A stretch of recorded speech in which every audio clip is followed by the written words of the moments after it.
तर मित्रांनो, एका नव्या स्पेशल सुपर क्लासमध्ये आपले या स्वागत आहे आणि आज आपण या सुपर क्लासमध्ये इतर सुपर क्लासपेक्षाही जास्त महत्त्वाचे जीकेचे क्वेश्चन्स कव्हर केलेले आहेत। आपल्याला महाराष्ट्रातील प्रत्येक भरतीसाठी येणाऱ्या उपयुक्त असणारे प्रश्न असतील आणि त्यामुळे आपल्याला या सुपर क्लासला सुरूपासून शेवटपर्यंत नक्कीच पाहायचं आहे। ही सर्वात पहिली आपणा सर्वांची एक रिक्वेस्ट आहे। तसेच चॅनलवर तुम्ही नवीन आला असाल तर सबस्क्राइब लगेच करून घ्या अशाच प्रकारची स्पेशल सुपर क्लास पुढेही एकदम फ्रीमध्ये पाहण्यासाठी। तर या सुपर क्लासला सुरुवात करूया आणि सर्वात पहिला प्रश्न पाहूया। प्रश्न आपल्यासमोर असा आहे, ऑपरेशनच्या वेळी बेशुद्धीसाठी कोणते औषध दिले जात असते? ऑपरेशनच्या वेळी बेशुद्धीसाठी खालीलपैकी कोणते एक औषध दिले जात असते? ऑप्शन क्रमांक 2 योग्य राहील मित्रांनो। पेथिथिडीन हे जे औषध आहे हे ऑपरेशनच्या वेळी बेशुद्धीसाठी एक देण्यात येणारे औषध बनलेले आहे। पुढचा प्रश्न, एखाद्या गावाची लोकसंख्या किती असेल तर त्या ठिकाणी गट ग्रामपंचायत असते ते सांगायचं आहे। एखाद्या गावाची लोकसंख्या किती असेल तर त्या ठिकाणी गट ग्रामपंचायत स्थापन केली जात असते। ऑप्शन क्रमांक 4 योग्य राहील। एखाद्या गावाची लोकसंख्या 600 एवढी असेल तर त्या ठिकाणी गट ग्रामपंचायत एक स्थापन केली जात असते। पुढचा प्रश्न, ग्रामपंचायतीमध्ये कमीत कमी किती सभासद असू शकतात? ग्रामपंचायतीमध्ये कमीत कमी किती सभासद असू शकत असतात? तर ऑप्शन क्रमांक 1 योग्य राहील मित्रांनो। कमीत कमी जे ग्रामपंचायतीमध्ये सभासद आहेत ते 7 एवढे एक असू शकत असतात। पुढचा प्रश्न, या ठिकाणी ग्रामपंचायतीमध्ये जास्तीत जास्त किती सभासद असू शकतात? ग्रामपंचायतीमध्ये खालीलपैकी जास्तीत जास्त किती सभासद असू शकत असतात? तर ऑप्शन क्रमांक 4 योग्य राहील। ग्रामपंचायतीमध्ये जास्तीत जास्त 17 एवढे सभासद हे असू शकत असतात। पुढचा प्रश्न पाहूया, उरण औष्णिक विद्युत प्रकल्प महाराष्ट्रातील कोणत्या जिल्ह्यामध्ये स्थित आहे? उरण औष्णिक विद्युत प्रकल्प महाराष्ट्रातील कोणत्या जिल्ह्यामध्ये स्थित आहे? तर ऑप्शन क्रमांक 1 योग्य राहील मित्रांनो। महाराष्ट्रातील रायगड हा जो जिल्हा आहे या जिल्ह्यामध्ये उरण औष्णिक विद्युत प्रकल्पाची एक स्थापना करण्यात आलेली आहे। पुढचा प्रश्न, ठाणे जिल्ह्यातील तानसा या ठिकाणी खालीलपैकी कोणते अभयारण्य स्थित आहे? ठाणे या जिल्ह्यातील तानसा या ठिकाणी खालीलपैकी अभयारण्य स्थित आहे। तर ऑप्शन क्रमांक 3 योग्य राहील। ठाणे जिल्ह्यातील तानसा हे जे ठिकाण आहे या ठिकाणी तुंगरेश्वर हे अभयारण्य एक स्थित झालेले आहे। पुढचा प्रश्न, पुणे प्रशासकीय विभागामध्ये किती अभयारण्याचा समावेश होत असतो? पुणे प्रशासकीय विभागामध्ये एकूण किती अभयारण्याचा समावेश झालेला आहे? ऑप्शन क्रमांक 2 योग्य राहील। पुणे प्रशासकीय विभागामध्ये एकूण 5 अभयारण्याचा एक समावेश झालेला आहे। पुढचा प्रश्न, बाबासाहेब आंबेडकर यांचे खालीलपैकी कोणते वृत्तपत्र आहे? डॉक्टर बाबासाहेब आंबेडकर यांचे खालीलपैकी कोणते वृत्तपत्र आहे? आणि या प्रश्नाचं उत्तर मित्रांनो आपल्याला कॉमेंट करून नक्कीच सांगायचं आहे। अतिशय सोपा प्रश्न विचारलेला आहे। उत्तर येत असेल तर नक्कीच कॉमेंट करा, कारण ज्यांनाही उत्तर येत नाही ते सर्व विद्यार्थी कॉमेंट सेक्शनला व्हिजिट करून नक्कीच उत्तर पाहतील जर आपण दिले तर। त्यामुळे कॉमेंट नक्कीच करा। या ठिकाणी पर्याय हे 2 या ठिकाणी पाहून घ्या आणि दुसरे पर्याय या ठिकाणी आहेत, तर उत्तर नक्कीच कॉमेंट करा। तर पाहूया पुढचा प्रश्न काय आहे। काटेपूर्णा अभयारण्य महाराष्ट्रातील कोणत्या जिल्ह्यामध्ये स्थित आहे? काटेपूर्णा अभयारण्य महाराष्ट्रातील कोणत्या जिल्ह्यामध्ये स्थित आहे? ऑप्शन क्रमांक 1 योग्य राहील। महाराष्ट्रातील वाशिम हा जो जिल्हा आहे या जिल्ह्यामध्ये काटेपूर्णा अभयारण्याची एक स्थापना करण्यात आलेली आहे। पुढचा प्रश्न, उनकेश्वर हे गरम पाण्याचे झरा असलेले ठिकाण खालीलपैकी कोणत्या जिल्ह्यामध्ये स्थित आहे? उनकेश्वर हे गरम पाण्याचे झरा असलेले ठिकाण खालीलपैकी कोणत्या जिल्ह्यामध्ये आहे?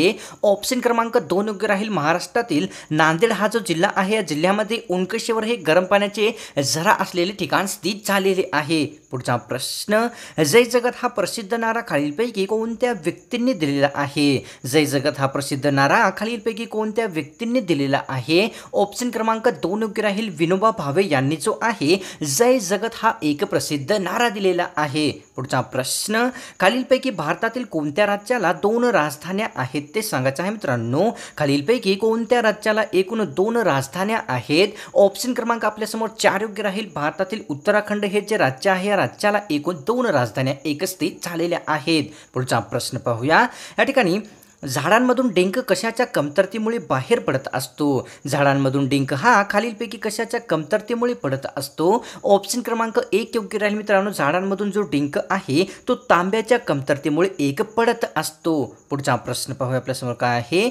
झाडातून डिंक बाहेर पडणे याला झाडाचा कोणता रोग असे संबोधले जात असते? झाडातून डिंक बाहेर पडणे हे खालीलपैकी कोणता असे रोग यास संबोधले जात असते? ऑप्शन क्रमांक 3 योग्य राहील। झाडातून डिंक बाहेर पडणे म्हणजेच या ठिकाणी ठिकाणी एक्झाथिन हा असा एक रोग संबोधला जात असतो. पुढचा प्रश्न, पाण्यातील जंतूंना मारण्यासाठी नेहमी त्यामध्ये काय मिसळले जात असते? पाण्यातील जंतूंना मारण्यासाठी खालीलपैकी त्यामध्ये काय नेहमी मिसळण्यात येत असते? ऑप्शन क्रमांक 1 योग्य राहील मित्रांनो. पाण्यातील जंतू मारण्यासाठी त्यामध्ये क्लोरीन हे नेहमीप्रमाणे एक मिसळण्यात येत असते.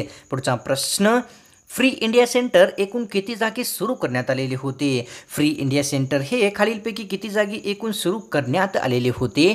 ऑप्शन क्रमांक मित्रांनो 2 योग्य राहील. फ्री इंडिया सेंटर जे आहे ते भारताबाहेर एकूण 2 ठिकाणी एक सुरू करण्यात आलेले होते.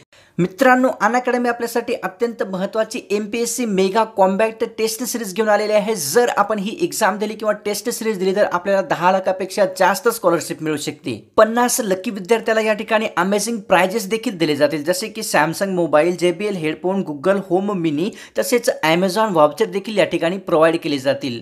जर आपण रँक 1 ते 3 मध्ये आल्या तर या ठिकाणी आपल्याला 100% स्कॉलरशिप मिळू शकते. जर आपण रँक 2 ते 10 मध्ये आल्या तर 75% स्कॉलरशिप मिळू शकते. तसेच आपण 11 ते 50 या रँकमध्ये आल्या तर 50% पेक्षा जास्त स्कॉलरशिप आपल्याला मिळू शकते. आणि शेवटी म्हणजे मित्रांनो, आपण 51 ते 150 त्या रँकमध्ये आला तर 25% स्कॉलरशिप आपल्याला अनअकॅडमी देऊ शकते. आणि मित्रांनो, या टेस्ट सिरीजमध्ये 60 क्वेश्चन्स आपल्याला विचारले जातील. 60 मिनिटाचा टाइम असेल आणि ही जी टेस्ट सिरीज आहे 23 जानेवारीला 10 वाजता सकाळी होणार आहे. मित्रांनो, आपण जर या टेस्ट सिरीजमध्ये एनरोल करू इच्छित असाल तर याचा लिंक आपल्याला या व्हिडिओच्या डिस्क्रिप्शनमध्ये दिलेला आहे. आपण जर एनरोल करत असाल तर exam10 हा कोड जरूर यूज करायचा आहे, ज्यामध्ये अनअकॅडमी आपल्याला 10% डिस्काउंट लगेच देईल.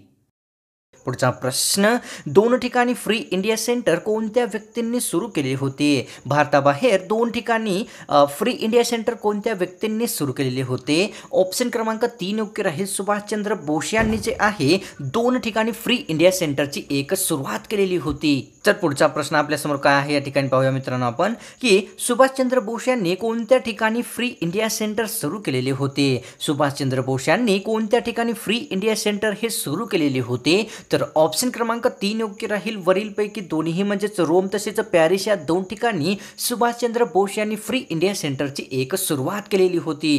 पुढचा प्रश्न, जगातील कोणत्या देशाचे क्षेत्रफळ फक्त आणि फक्त 44 हेक्टर एवढेच आहे? जगातील कोणता असा देश आहे ज्यांचे क्षेत्रफळ 44 हेक्टर एवढेच झालेले आहे? ऑप्शन क्रमांक 1 योग्य राहील मित्रांनो. व्हॅटिकन सिटी हा जो देश आहे या देशाचे 44 हेक्टर एवढेच एक क्षेत्रफळ झालेले आहे.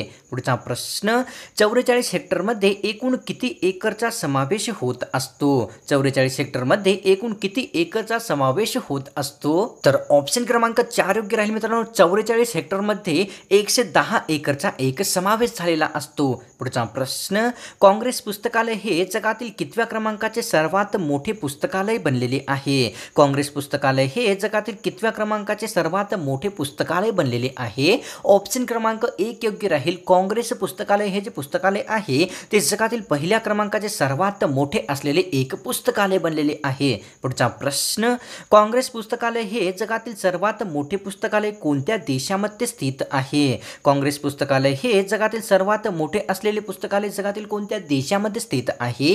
ऑप्शन क्रमांक 1 योग्य राहील. काँग्रेस पुस्तकालय हे USA या ठिकाणी एक स्थित झालेले आहे. पुढचा प्रश्न, सायमा हा खालीलपैकी कोणत्या देशातील सर्वात मोठा एक तलाव आहे? सायमा हा खालीलपैकी कोणत्या देशातील सर्वात मोठा एक तलाव आहे? तर ऑप्शन क्रमांक 1 योग्य राहील मित्रांनो. सायमा हा जो आहे तो फिनलँड या देशातील सर्वात मोठा एक तलाव बनलेला आहे. पुढचा प्रश्न, या ठिकाणी काळ्या मातीला दुसऱ्या कोणत्या नावाने ओळखले जात असते? काळ्या मातीला ह्या दुसऱ्या कोणत्या नावाने संबोधले जाते किंवा ओळखले जात असते? ऑप्शन क्रमांक 2 योग्य राहील. काळ्या मातीला जो आहे रेगूर मृदा या नावाने एक ओळखले जात असते. पुढचा प्रश्न, जगातील कोणत्या देशामध्ये एकूण 5 सूर्य दिसत असतात ते सांगायचं आहे मित्रांनो. जगातील कोणत्या देशामध्ये एकूण 5 सूर्य दिसत असतात? तर ऑप्शन क्रमांक 3 योग्य राहील. जगातील चीन हा जो देश आहे या देशामध्ये एकूण 5 सूर्य एक दिसत असतात. पुढचा प्रश्न पाहूया. चीन या देशामध्ये 5 सूर्य कोणत्या कारणास्तव दिसत असतात ते सांगायचं आहे. चीन या देशामध्ये 5 सूर्य कोणत्या कारणास्तव दिसत असतात? तर ऑप्शन क्रमांक 2 योग्य राहील मित्रांनो. धुक्याच्या कारणास्तव आहे त्या ठिकाणी 5 सूर्य एक दिसत असतात. पुढचा प्रश्न पाहूया. जगातील सर्वात पहिले विश्वविद्यालय खालीलपैकी कोणते आहे ते सांगायचं आहे. जगातील सर्वात पहिले विश्वविद्यालय हे खालीलपैकी कोणते आहे. ऑप्शन क्रमांक 1 योग्य राहील मित्रांनो. जगातील सर्वात पहिले विश्वविद्यालय जे आहे ते तक्षशिला हे एक विश्वविद्यालय बनलेले आहे. पुढचा प्रश्न, जगामध्ये सर्वात महागडी खनिज खालीलपैकी कोणती आहे ते सांगायचं आहे मित्रांनो. जगातील सर्वात महागडी खनिज खालीलपैकी कोणती एक खनिज आहे. ऑप्शन क्रमांक 2 योग्य आहे मित्रांनो. युरेनियम हे जे खनिज आहे ते जगातील सर्वात महाग असलेले एक खनिज बनलेले आहे. पुढचा प्रश्न, नोबेल पुरस्कार कोणत्या देशाच्या सरकारकडून देण्यात येत असतो. नोबेल पुरस्कार हा कोणत्या देशातील सरकारकडून देण्यात येत असतो. ऑप्शन क्रमांक 4 योग्य राहील मित्रांनो. जगातील स्वीडन हा जो देश आहे या देशांच्या सरकारकडून नोबेल पुरस्काराची एक प्रदानगी केली जात असते. तर पाहूया पुढचा प्रश्न आपल्यासमोर काय आहे. कांचनगंगा हा खालीलपैकी कशाचा एक प्रसिद्ध प्रकार आहे. कांचनगंगा हा खालीलपैकी कशाचा एक अतिशय प्रसिद्ध प्रकार आहे. ऑप्शन क्रमांक 3 योग्य राहील मित्रांनो. कांचनगंगा जो आहे तो प्रसिद्ध असलेल्या शिखराचा एक प्रकार बनलेला आहे. पुढचा प्रश्न, कांचनगंगा हे हिमालयातील शिखर कोणत्या राज्यामध्ये स्थित आहे. कांचनगंगा हे हिमालयातील शिखर कोणत्या राज्यामध्ये स्थित आहे. ऑप्शन क्रमांक 4 योग्य राहील. भारतातील सिक्कीम हे जे राज्य आहे या राज्यामध्ये हिमालयातील कांचनगंगा हे शिखर एकस्थित झालेले आहे. पुढचा प्रश्न पाहूया आपल्यासमोर काय आहे. दलितांसाठी सर्वात पहिले वाचनालय कोणी सुरू केलेले होते. दलितांसाठी हे सर्वात पहिले वाचनालय खालीलपैकी कोणत्या समाजसुधारकांनी सुरू केलेले होते. ऑप्शन क्रमांक 2 योग्य राहील मित्रांनो. महात्मा फुले यांनी जे आहे दलितांसाठी सर्वात पहिले वाचनालय एक सुरू केलेले होते. तर पुढचा प्रश्न पाहूया या ठिकाणी. मध्य प्रदेश या राज्याला महाराष्ट्रातील एकूण किती जिल्ह्यांची सीमा जुळत असते. मध्य प्रदेश या राज्याला महाराष्ट्रातील एकूण किती जिल्ह्यांची सीमा जुळत असते. तर ऑप्शन क्रमांक 3 योग्य राहील. मध्य प्रदेश या राज्याला महाराष्ट्रातील एकूण 8 जिल्ह्यांची एक सीमा जुळलेली आहे. पुढचा प्रश्न, औरंगाबाद प्रशासकीय विभागामध्ये एकूण किती अभयारण्याचा समावेश आहे. औरंगाबाद प्रशासकीय विभागामध्ये एकूण किती अभयारण्याचा समावेश आहे. ऑप्शन क्रमांक 1 योग्य राहील मित्रांनो. औरंगाबाद प्रशासकीय विभागामध्ये एकूण 4 अभयारण्याचा एक समावेश झालेला आहे. दामोदर ही खालीलपैकी कोणत्या पिकाची एक प्रसिद्ध जात आहे. दामोदर ही खालीलपैकी कोणत्या पिकाची एक प्रसिद्ध जात आहे. ऑप्शन क्रमांक 3 योग्य राहील मित्रांनो. दामोदर ही जी जात आहे ती प्रसिद्ध असलेल्या भात या प्रकाराची एक जात बनलेली आहे. पुढचा प्रश्न, या ठिकाणी खारभूमी संशोधन केंद्र महाराष्ट्रातील कोणत्या ठिकाणी किंवा कोणत्या शहरामध्ये स्थित आहे. खारभूमी संशोधन केंद्र हे महाराष्ट्रातील कोणत्या जिल्ह्यामध्ये किंवा कोणत्या शहरामध्ये स्थित आहे. ऑप्शन क्रमांक 4 योग्य राहील. खारभूमी संशोधन केंद्र जे आहे ते महाराष्ट्रातील पनवेल या ठिकाणावर एक स्थित झालेले आहे. पुढचा प्रश्न, कुरवड्या व शेवळ्या तयार करण्यासाठी गव्हाची प्रसिद्ध असलेली जात कोणती आहे. कुरवड्या व शेवळ्या बनवण्यासाठी प्रसिद्ध असलेली गव्हाची जात कोणती आहे. ऑप्शन क्रमांक 1 योग्य राहील मित्रांनो. पंचवटी ही जी गव्हाची जात आहे ती कुरवड्या तसेच शेवळ्या तयार करण्यासाठी अत्यंत प्रसिद्ध असलेली एक गव्हाची जात बनलेली आहे. पुढचा प्रश्न, महाराष्ट्रामध्ये हरित क्रांती खालीलपैकी कोणत्या पिकासाठी झाली होती. महाराष्ट्रामध्ये हरित क्रांती ही खालीलपैकी कोणत्या पिकासाठी झालेली क्रांती आहे. ऑप्शन क्रमांक मित्रांनो या ठिकाणी 1 योग्य राहील. महाराष्ट्रामध्ये हरित क्रांती ही जी क्रांती आहे ज्वारी या पिकासाठी झालेली एक प्रसिद्ध क्रांती बनलेली आहे. पुढचा प्रश्न, पेरू या फळाचे उत्पादनामध्ये अग्रेसर असलेले भारतातील राज्य कोणते आहे. पेरू या फळामध्ये अग्रेसर असलेले भारतातील प्रथम क्रमांकाचे राज्य कोणते आहे. ऑप्शन क्रमांक 4 योग्य राहील मित्रांनो. भारतामध्ये मध्य प्रदेश हे जे राज्य आहे ते पेरू या फळाच्या उत्पादनामध्ये प्रथम क्रमांकाचे असलेले एक राज्य बनलेले आहे. पुढचा प्रश्न, केरळ या राज्यामध्ये खालीलपैकी कोणत्या फळाचे सर्वात जास्त मोठ्या प्रमाणामध्ये उत्पादन केले जात असते. भारतातील केरळ या राज्यामध्ये कोणत्या फळाचे उत्पादन सर्वात जास्त प्रमाणामध्ये केले जात असते. ऑप्शन क्रमांक 2 योग्य राहील. भारतातील केरळ हे जे राज्य आहे या राज्यामध्ये नारळ या फळाचे उत्पादन सर्वात जास्त प्रमाणामध्ये केले जात असते.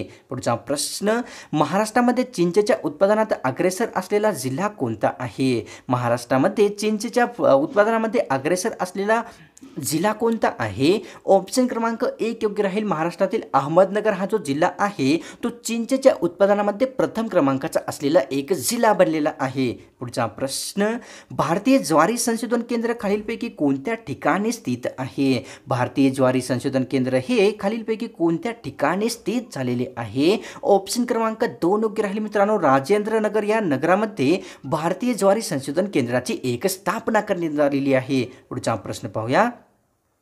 विपुल हे खालीलपैकी कोणत्या फळातून रस काढायचे यंत्र आहे? विपुल हे खालीलपैकी कोणत्या फळातून रस काढायचे एक प्रसिद्ध यंत्र बनलेले आहे? ऑप्शन क्रमांक 2 योग्य राहील मित्रांनो. विपुल हे जे यंत्र आहे ते काजू या फळामधून रस काढण्याचे एक प्रसिद्ध यंत्र बनलेले आहे. तर मित्रांनो, आजची ही स्पेशल सुपर क्लास आपल्याला कशी वाटली? मला तर ही नक्कीच गॅरंटी आहे की आपल्याला सुपर क्लास ही रोजच्यासारखी आवडलेलीच आहे आणि त्यामुळे आपल्याला या सुपर क्लासला एक लाईक तर नक्कीच करायचं आहे. तसेच चॅनलवर तुम्ही नवीन आला असाल तर सबस्क्राईब लगेच करून घ्या अशाच प्रकारची स्पेशल सुपर क्लास पुढेही एकदम फ्रीमध्ये पाहण्यासाठी. तर मिळतो एका नव्या स्पेशल सुपर क्लासमध्ये.